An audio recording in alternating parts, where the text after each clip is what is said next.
Günaydınlar efendim, hoş geldiniz, sefalar getirdiniz. 2 gündür canımız çok sıkkın. Dün hatta hiç yayın yapasım gelmedi. Magazin mi yapacağım dedim bunca sıkıntının üzerine. Ülkede korkunç bir şey yaşandı. 16 yaşında bir çocuk gidiyor 7 şarjörle kendi okulunda, biri öğretmen, üstelik kendi annesinin edebiyat öğretmeni olduğu okulda.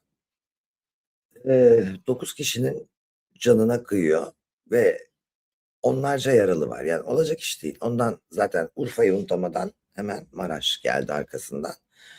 Ne oluyor dedik, çeşitli komplo teorileri var. Terör saldırıları dendi. Değil ama bir nevi terör. Çünkü bu oyunlardan esinlenildiği söyleniyor. Akıllarda birçok soru var. Çocuğun babası emniyet müdürü. Evet, emniyet müdürü çocuğun babası. Tabii ki silahı var. Çünkü birinci sınıf emniyet müdürü. Birçok silahı varmış evde. Peki bu çocuk bu kadar kolay şarjör falan nasıl değiştiriyor arkadaş onu o kadar süre içerisinde? Nasıl beceriyor bu işi? Bunu da açıklayacak olursak bu oyunları oynayanlar, yani video oyunlarında savaş teknikleri, işte hedef bulup onu vurma, bu tip oyunları oynayanların silahlarla ilgili bilgisi varmış, var oluyormuş. Orada da hedef alıyorsun ya, sanal dünyada da olsa. Şarjör değiştiriyorsun ya. İşte bu sanal dünyada öğrendiklerini gerçek hayata uyguluyorlar. Bir platform üzerinden oynadıkları oyundan aldıkları komutlarla, bir mavi balina vardı hatırlayacaksınız. Bu işi yaptığı söyleniyor. 2 tane, kendi hayatına da son veriyorlar ikisi de biliyorsunuz bu eylemin sonunda. Çocuk mu diyeyim artık, ne diyeyim bilmiyorum. Burada birçok şey yapılabilirdi. Bunlar normal gidişatlı çocuklar değil. Hepinizin evinde var ergen, yeğeniniz var, komşunun çocuğu var. Kimileri saatlerce odadan çıkmadan bilgisayar oyunu oynuyor. Kimileri antisosyal, kimilerinin arkadaşı yok. Kimileri hayvanlara eziyet ediyor. Kimileri ne bileyim size merhaba bile demiyor odasına çekilirken. Bu çocuklara normal muamelesi, geçer muamelesi, ergendir ya muamelesi yapmayın.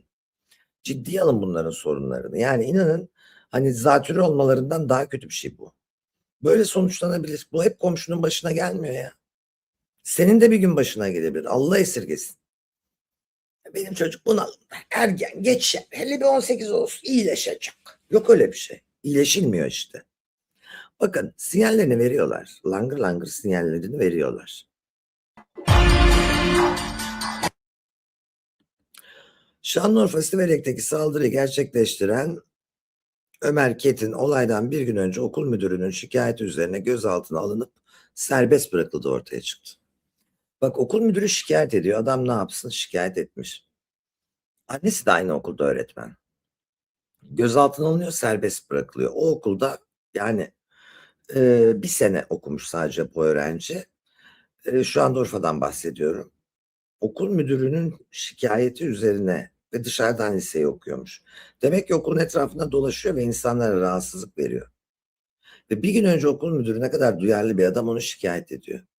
Bizdeki eksiklik rehber öğretmenlerin azlığı ve rehber öğretmenlerin saatlerinin uygunsuzluğu. Rehber öğretmenler zorunlu olmadıkça bu çocuklar gidip de benim işte sıkıntım var falan da filan da diyemez. Yine Urfa'dan bahsediyorum, aynı çocuk. Çocuk demek istemiyorum da ne diyeceğim. Hazır olun, bu okulda birkaç gün sonra saldırı olacak. Hazır olun kunduzlar. Kunduz munduz, yani bu bize ait laflar değil. Bunları nereden buluyor bunlar? Saldırı gününde 50 kişi, ilk sen gideceksin müdür yazıyor. Bu 20 kişiyi yaralayan Urfa'daki.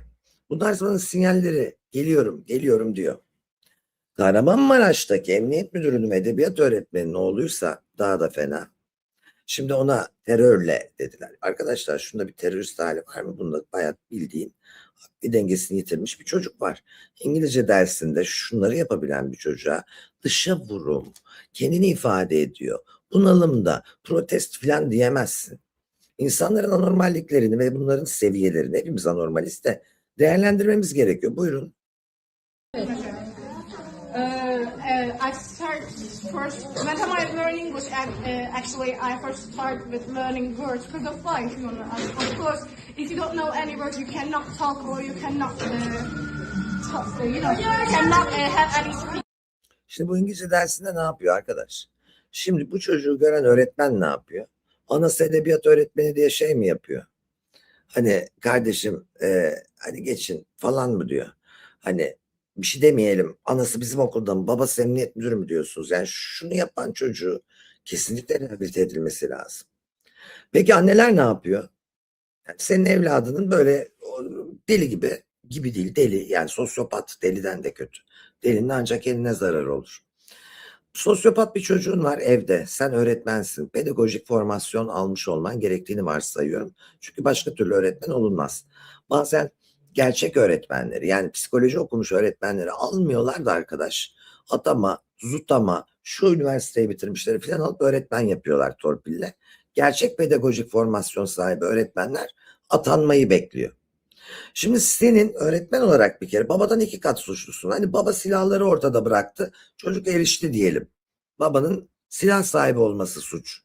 Sen anasısın ve öğretmensin. Senin pedagojik formasyon eğitimin olmalı ve şunu görünce ulan benim oğlum anormal. Ben bunu alayım da bir yere götüreyim. Hah, çok güzel söylüyorsun diretlerce. Ben bunu alayım da bir yere götüreyim.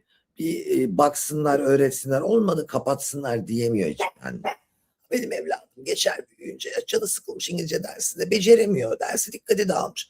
Hayır arkadaş, 100 kişi senin çocuğun hakkında bir şey diyorsa, öğretmenleri senin çocuğun hakkında seni uyarıyorsa şunu yut ve kabul et artık. Kimse çocuğuna toz kondurmuyor. Bak. Bak. Şurada bir öğretmenin zaten bu paylaşımını göstereceğim size. Eminim bizden öncekilerde, şu ankilerde. Ben o camdan atlamaya çalışan öğrencileri görünce içim mahvoldu, kahroldum ki eminim bütün öğretmenlerde.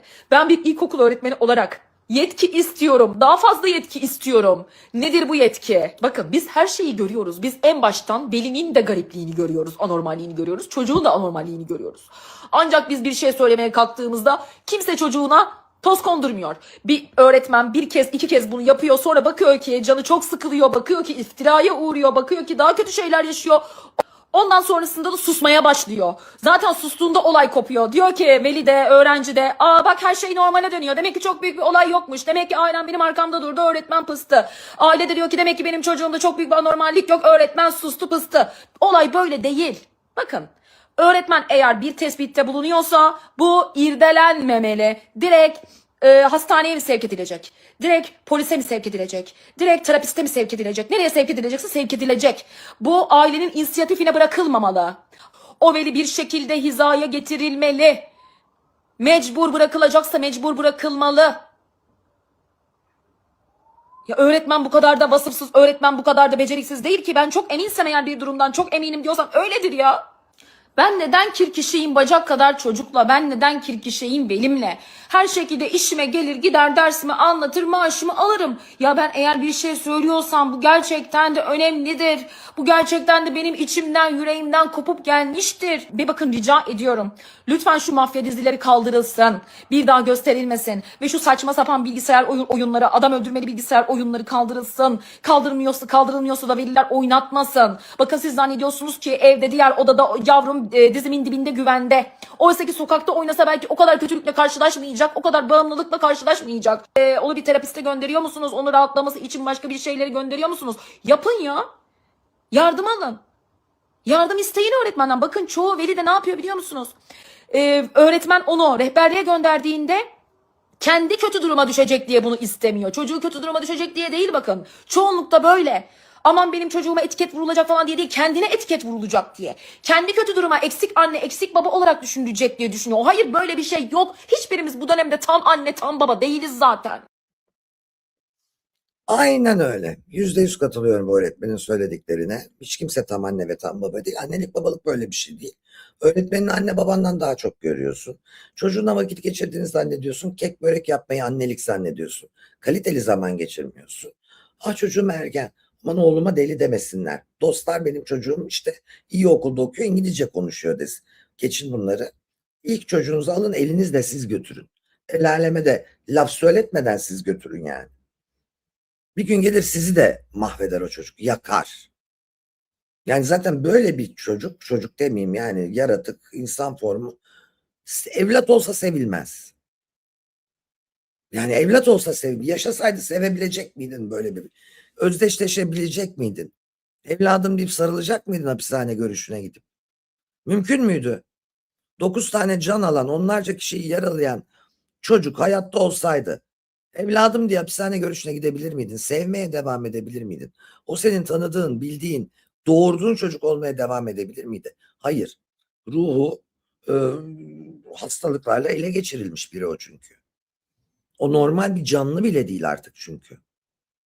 O yüzden rehberlik servislerinin yetersizliği, üst kurulların yetersizliği, öğretmenlerin yetkisizliği, ciddiye alınmaması, velilerin cazgırlığı, çocuklara toz kondurmaması, ne var okuldan alırız bu okula veririz, bu okuldan alırız o okula veririz gibi formüller bulunması. Artık illallah denmesi. İşte diyorum Kahramanmaraş'ta önce Urfa'da katliamdan bir gün önce adam demiş yani okul müdürü çocuğu ihbar etmiş, çocuk serbest bırakılmış, gözaltına alınmış. Olacak değil yani. Bakın pedagojik formasyon almamış hiçbir öğretmen yapmayın. Binlerce, on binlerce öğretmen atama bekliyor. Siz yoldan çevirip öğretmen yapıyorsunuz. Pedagojik formasyonu olan öğretmenlerse işsiz. Bence it is a book demeyi herkes öğretir. 3 aşağı 5 yukarı. Ama bir çocuğun psikolojisini irdelemeyi herkes bilemez. Veya o çocukla yakınlaşmayı. O yüzden lütfen ya. Of ne diyeyim bilmiyorum. Şimdi bir konu daha var. Devam edelim. Anne gözaltına alınırken ki anne eğitimci burada duble suçlu. Sen bir kere çocuğunun öğretmenlerini tanıyorsun o okulda. Kendin öğretmensin ve eğitmensin. Çocuğundaki anomaliteleri hepimizden önce keşfetmen gerekiyor. Arkadaşının sınıfında deli deli dolaşıyor İngilizce dersinde şimdi. Hayırdır oğlum demiyor musun akşam? Gel okula gideceğine bir hafta şöyle bir terapiye git demiyor musun ya? İdare edelim okulu bitirsin. Böyle bir insan olsun. Yeter ki etiketleri olsun. İnsan olsun. Bakın anne gözaltına alınırken olay çıkıyor. Yani anneyi de babayı da. Ben geçen olaylarda da demiştim. Anne baba sorumludur evlatlarının. Reşit olmayan evlatlarının. Aslında reşitlerden de sorumlu. Yani 50 yaşındaki adam da benim travmam anamdan babamdan diyebiliyor. Geçiniz onları artık. Düzelt travmanı bir zahmet de. 18 yaşının altındakinden ana baba sorumlu arkadaş.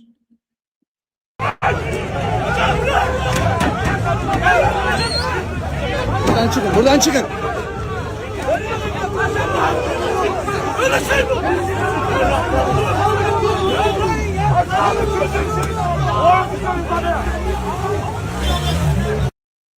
Evet, anne zırhlı araçla gözaltına alındı Edebiyat Fakültesinden. Edebiyat hocası olan anne. Çocuğun da daha doğrusu yaşam formu katilinde cenazesi yine aynı şekilde cesedi zırhlı araçla alındı. Yani ona dahi saldırmak istedi insanlar. Hak veriyorum abi. Sabah öp, giydir, kuşandır, okula yolla, akşam morg önünde bekle. O görüntüler de var da sinirinizi bozmamak adına vermeyeceğim. Yani sabah okula yolladığın çocuğu akşam morg önünde, hastane önünde beklemek nedir arkadaş? Şimdi diyorsunuz diziler. Evet, diziler. Bak bu ülkede mafya yardımsever oldu. Değil mi? Sanki çiçek topluyormuş gibi. Hani mafya öpücükle olunuyormuş gibi. Mafya kimseye zarar vermeden yaşanıyormuş, yapılıyormuş gibi. Yardımsever bir reis aslan kaplan oldu. Tamam mı? Herkes ondan yardım ve medet umar oldu. Çakır fenomen oldu. Kurtlar Vadisi'nde o dublajlı adamı adam oldu ya. Arka sokaklar bitmek bilmiyor.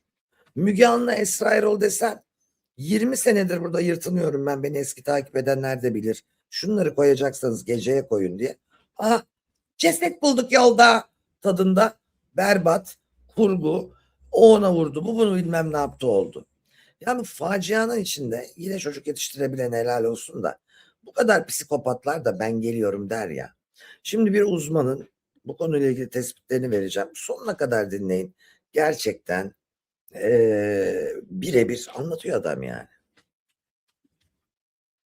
Lütfen bu videoyu Öğrencilerinize de izletin. Ya da bir ebeveynseniz çocuklarınızla birlikte evinizde neye maruz kaldığınıza uyanmak adına şimdi aktaracağım haberlere lütfen ne olur kulak verin. Çukur dizisindeki kendi adaletini sağlama anlayışının gençler tarafından benimsenmesini, etrafa çizilen şu amblemleri, kesilen şu saçları, yapılan dövmeleri, kendini Koçovalı ailesi olarak tanıtarak suç işleyenleri, aynı dizideki kıraathanenin önünde işlenen cinayeti, Diriliş Ertuğrul'dan sonra araçtan inenlerin kılıçlarla yaptığı kavgaları, aynı diziyi izleyen bir babanın çocuğunun yanında sandalye bıçaklamasını da yok sayabilir miyiz? Dizilerden görüyorlar efendim. Gençlerin Polat Alemdar ve Mematicilik oynayarak birbirlerini racona ters diyerek bıçakladıklarını, Kurtlar Vadisi'ndeki bir karaktere özenerek arkadaşını diri diri yakan genci, Irak'ta 14 yaşındaki bir çocuğun kendine Polat ve İskender diyen iki kişi tarafından dövülerek öldürüldüğünü hatırlamamız daha önemli. Keşke Kırgın Çiçekler dizisinde gördükleri için yurttan kaçan çocuklar sokakta istismara uğramasaydı. Keşke 01 dizisindeki karakter isimleriyle çeteler kurulmasaydı. Dizilerden görüyorlar efendim. Benim burada amacım televizyon izlemeyin demek değil. Dizilerde, filmlerde, gösterilerde küfretmeyin, hiç şiddet olmasın, silahımı aman aman saklayın falan değil. Madem Rütük sadece sosyal medya mahkemeleri, linçler ve ona gelen şikayetler üzerinden çalışıyor, önemli olan o bilinci, o farkındalığı verebilecek eğitimi gerçekleştirebilmek. Önemli olan izlediği içerikten etkilenmeyecek bilinçle ve farkındalıkta nesiller yetiştirebilmek. Önemli olan bir de önce çocuk doğurmadan kendinizi eğitmek.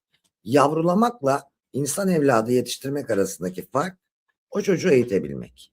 Bunu yapamayan zaten bilmiyorum yani.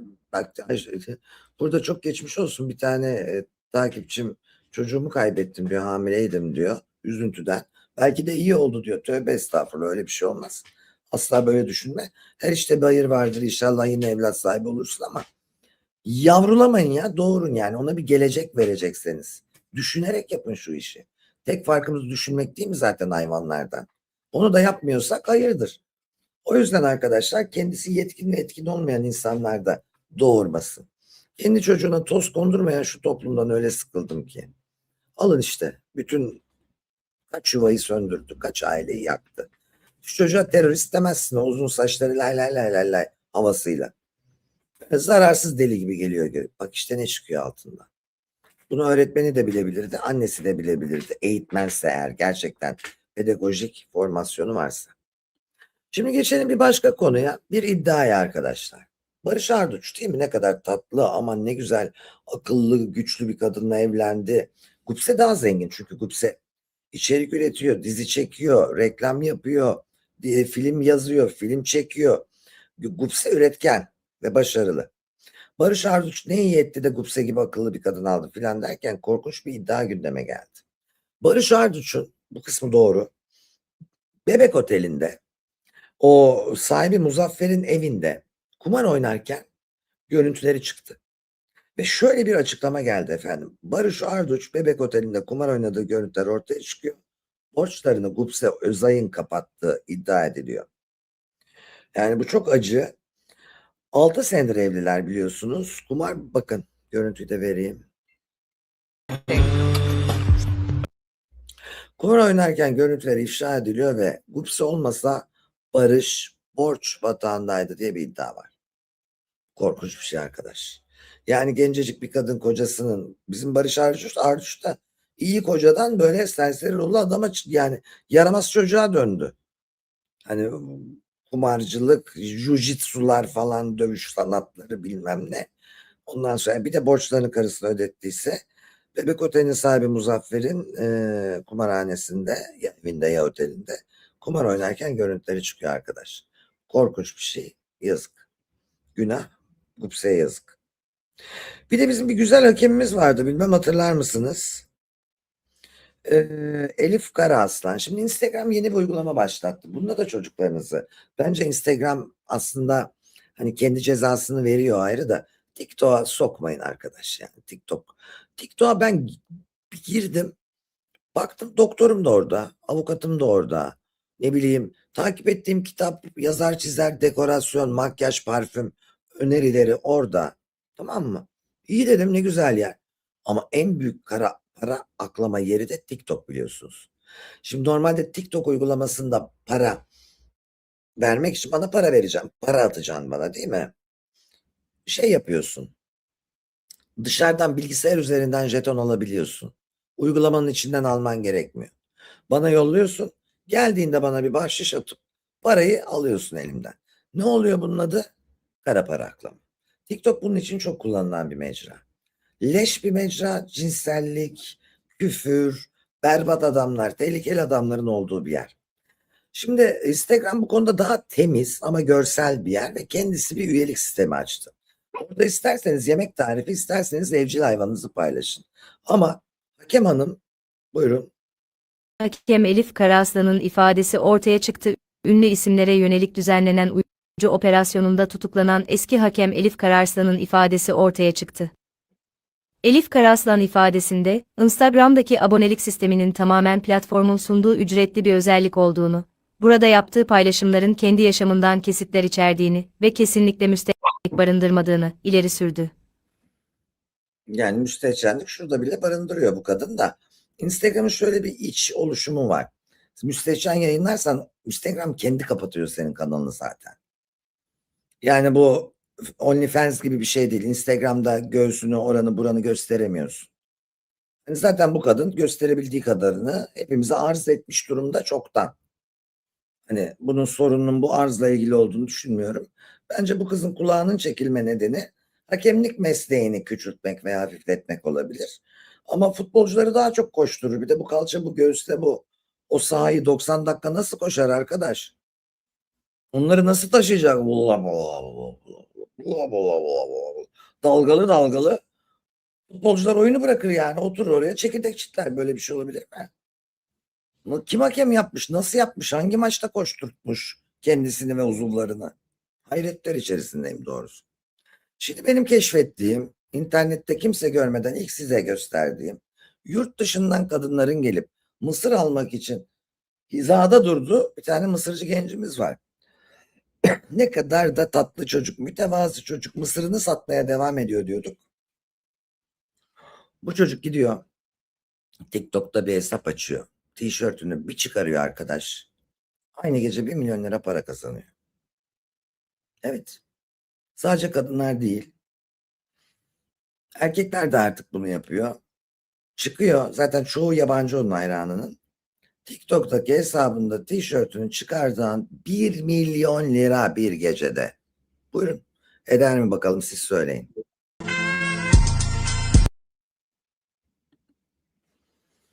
Böyle bir yayın açıyor. Şakada şukada paralar yağıyor. Ödüller, hediyeler. O bizim cılız TikTokçu çocuk. Saçlar berbat tabii Apache. Apache stili. Yurdumun aniden acil yok edilmesi gereken saç stili. 1 milyon lira kazanıyor TikTok ilk açtığı gece arkadaş. Bunu gören hangi çocuk gider fizik, kimya, fen okur yani bilemiyorum. Mısır satıyordum, vücut yaptım, kızlar geldi, soyundum. Herkes bunun peşinde yani. Bu görüntüye para atıyorlar insanlar. Ya erkekler bu görüntüye sahip olmak için spor salonlarına ne paralı bak işi de biliyor. Kolu molu kaldırmalar, karnı içe çekmeler. O zaten vücudu önceden böyle bir iki şınavla kaslarını definiş ediyor, gösterttiriyor böyle. İşte hayatım Yetercim kim Alaturka değil ki bir şey bulunca şımarmasın bu ülkede yani. Kimse burada Sir Alexander doğmuyor. Bir Versailles bir Buckingham yok. Ve bizim ülkede para, başarı işte ne bileyim bunlar entelektüellikle, zekayla, çalışmakla, sabırla, sebatla doğru orantılı değil. Yetenekle de doğru orantılı değil.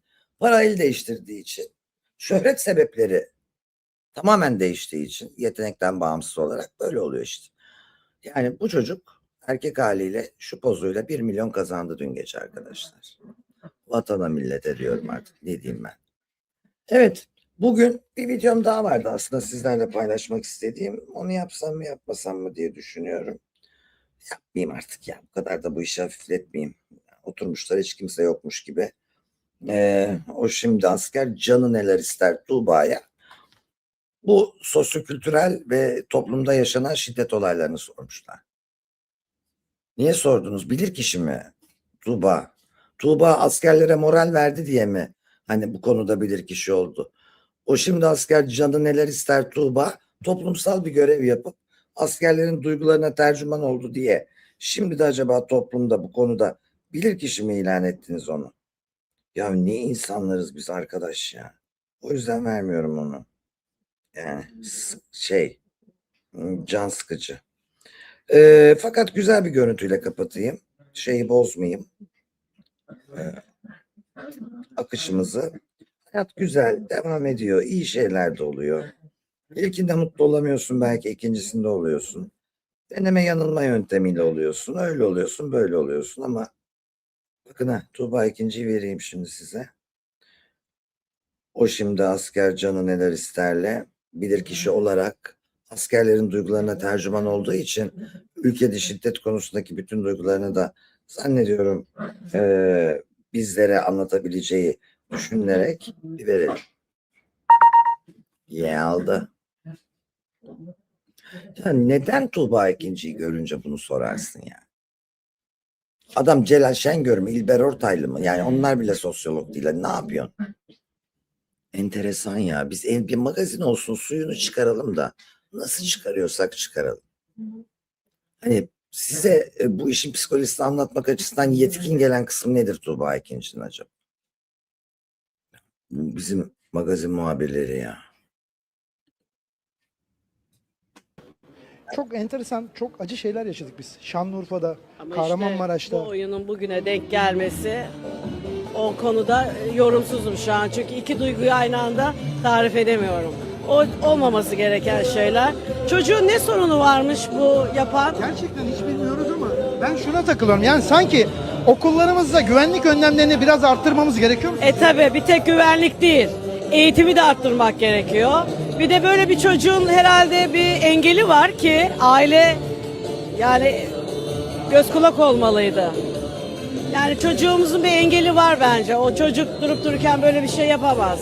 Bir akli dengesinde bir şey var. Başsağlığı diliyoruz bütün. Hani başsağlığı kısmı güzel de bilir kişi gibi oturmuş bu at kuyruklu bu böyle garip öpüleri var. Ciddi soruyor yani. Diyor, bakın diyor nedir diyor. O da diyor ki hani o şartta eğitim de iyi olsun. Sağ olun. Vermeyecektim ama yani hani bizi aydınlattılar. Hakikaten şaşırıp kalmıştık. Ne olurdu? Nice olurdu halimiz ya. Şimdi en son hadi güzel bir şey vereyim. Sözümü tutayım bari. Bunu vermeme sözümü tutmadım. Şunu veriyorum arkadaş. O kadar güzel ki. Ben Güzel Korel biliyorsunuz çok kilo verdi. Çok zaten güzel bir kadın. İyice güzelleşti. Eşiyle aşkları dillere destan. 3 tane de çocuk yaptılar.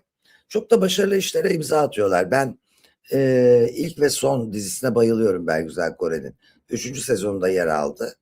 Vereyim bakalım. Bakın ne hoş katılmışlar bir açılışa, bir dergi davetine. Ben de fotoğraf için. Alıyoruz. Buradayız. Biraz yaklaşabilir miyiz efendim? Aldık. Ben de fotoğraf için. Buradayız. Bendeyiz. Zaten tekrar alayım ben. Ben güzel alayım. Evet, buradayız. Evet, Tuğba ikinciyi halen konuşuyoruz. Tabii yani askerlerin canının neler isteyebileceğini tahmin etti diye. Yani o dönem çok önemli bir tahmin, çünkü bir tespit kimsenin aklına gelmez. Böyle bir tespitte bulundu diye uluslararası bir sosyolog olduğu için kendisi, zannediyorum bu soru da ona yöneltilmiş olmalı bilirkişi olarak. Tuğba Hanım, siz askerlerin canı neler ister çok doğru tahmin ettiniz. Şimdi bu sosyolojik, bu sorunlu konuya nasıl yaklaşıyorsunuz diye sorulmuş, biz de aydınlandık. Neyse, Allah, yani ne diyeceğimi bilemiyorum. Ama dün yayın yapmayacak kadar üzüldüm. Kalbim ağrıdı. Görüntüleri yani izlemedim. Vermedim de farkındaysanız. Sadece tepkileri verdim. Umarız, yani kesinlikle istihbarat devreye girmiştir. Bir gün arayla böyle bir şeyler iki okulda birden olduysa bir iddia da bir oyun sitesi platformu üzerinden çocuklara mavi balina gibi komut verildiği iddiası. Umuyoruz böyle bir şey yoktur ya da engellenir. Bu yaşanan şey korkunç. Anne babalar, kendi çocuğunuzu kendiniz götürün elinizle. Milletin başına bela etmeden önce. Bu sizin toplumsal yükümlülüğünüz. Sizi yavrulamaktan ayıran tek şey. Yani doğumu yavrulamaktan ayıran tek şey. Bu arada efendim biz çok güzel şeyler yapıyoruz. Onu söyleyeyim.